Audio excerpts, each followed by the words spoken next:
In this video, I'll show you how to fix a live stream error on YouTube.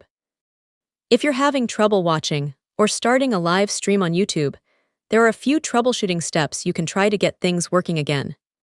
First, open the Settings app on your device and go to Apps or Applications.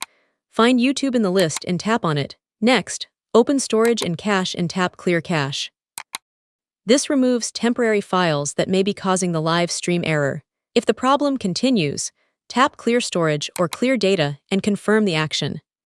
This will reset the YouTube app and can help fix issues related to live streaming. After that, go back to the app information page and tap Force Stop, then Confirm.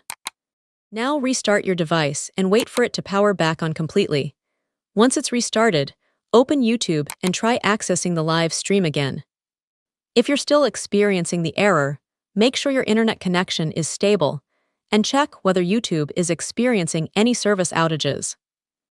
A weak connection or a temporary issue with YouTube servers can sometimes prevent live streams from loading properly, and that's how you can fix a live stream error on YouTube. If this video helped, make sure to leave a like, subscribe for more quick tech tutorials, and turn on notifications so you never miss a new guide.